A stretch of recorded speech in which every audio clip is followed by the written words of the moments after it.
a truck with a flatboard at the back with about 6 or 7 boys sprawled out on it.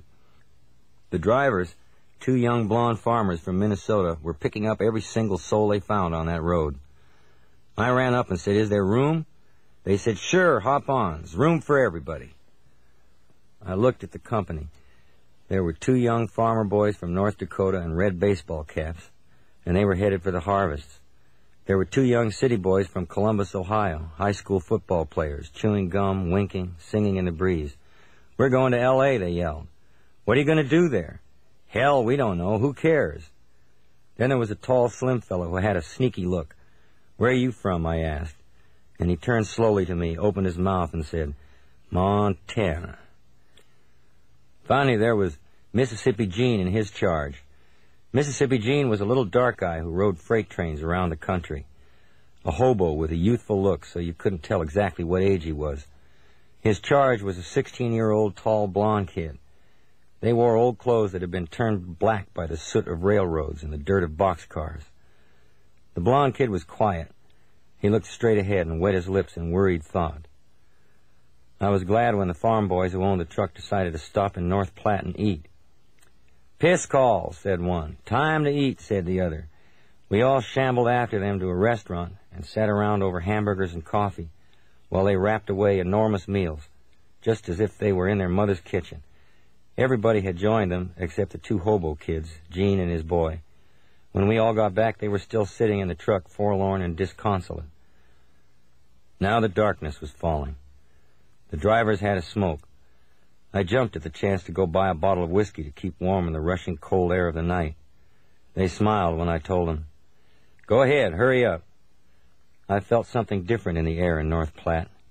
I didn't know what it was. In 5 minutes, I did. We got back on the truck and roared off. It got dark quickly. We all had a shot, and suddenly I looked, and the verdant farm fields of the Platte began to disappear, and in their stead, so far you couldn't see to the end, were long, flat wastelands of sand and sagebrush. "What the hell is this?" I cried out to Slim. "This is the beginning of the rangelands, boy. Hand me another drink." Soon I realized I was at last over Colorado, not officially in it, but looking southward towards Denver itself, a few hundred miles away. I yelled for joy. We passed the bottle. The great blazing stars came out. The far receding sand hills got dim. I felt like an arrow that could shoot out all the way. We came suddenly into the town of Oglala. The 2 Dakota boys said goodbye to everybody and figured they'd start harvesting here. We watched them disappear in the night towards the shacks at the end of town where the lights were burning. The truck was ready to go. It was getting on midnight now and cold. Mississippi Gene said the best thing to do now was for all of us to bundle up under the big tarpaulin or we'd freeze. In this manner, with the rest of the bottle, we kept warm as the air grew ice cold and pinged our ears. The stars seemed to get brighter the more we climbed the high plains. We were in Wyoming now. Flat on my back, I stared straight up at the magnificent firmament, glorying in the time I was making, in how far I had come from sad Bear Mountain after all, and tingling with kicks at the thought of what lay ahead of me in Denver, whatever it would be. Montana Slim woke up and said to me, "Hey, how about you and me investigating Cheyenne tonight before you go on to Denver?" Sure thing. I was drunk enough to go for anything.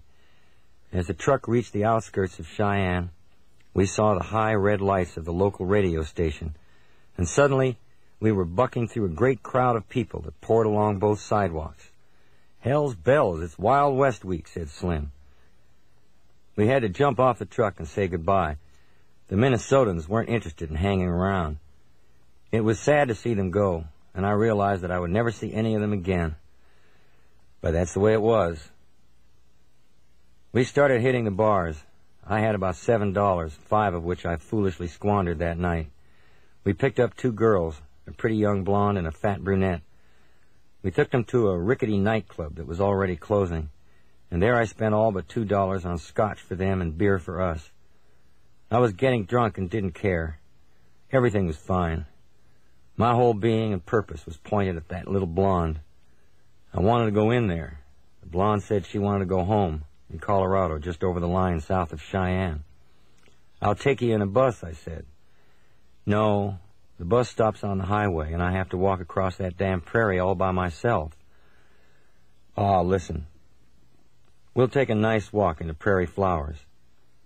Ain't no flowers there, she said. I want to go to New York. I'm sick and tired of this.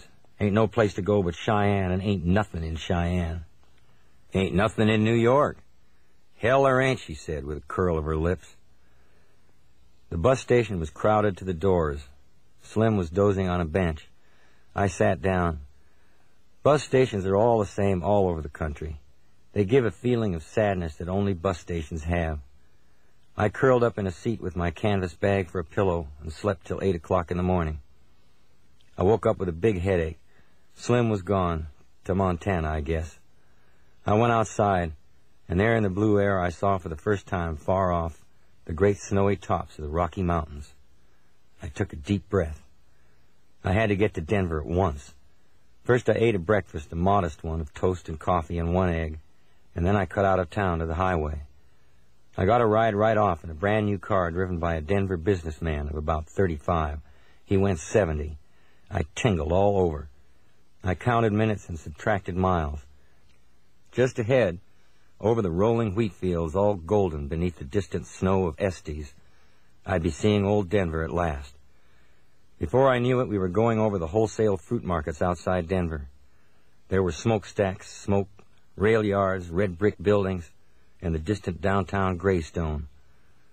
He left me off at Larimer Street. I stumbled along with the most wicked grin of joy in the world among the old bums and beat cowboys. I moved in with Roland Major in a really swank apartment that belonged to Tim Gray's folks. We each had a bedroom, and there was a kitchenette with food in the icebox, and a huge living room where Major sat in his silk dressing gown composing his latest Hemingwayan short story, a choleric, pudgy hater of everything who could turn on the warmest and most charming smile in the world when real life confronted him in the night. Major liked good wines. He reminisced about his recent trip to France. "Ah, Sal, if you could sit with me high in the Basque country with a cool bottle of Pugnon 19, then you'd know there are other things besides boxcars." The Rollinses lived a few blocks away. A youngish mother, part owner of a decrepit hotel, with 5 sons and 2 daughters. The wild son was Ray Rollins, Tim Gray's boyhood buddy. Ray came roaring in to get me, and we took to each other right away. We went off and drank in the Colfax bars. One of Ray's sisters was a beautiful blonde called Babe. She was Tim Gray's girl. And Major was going out with Tim Gray's sister Betty. Then it happened.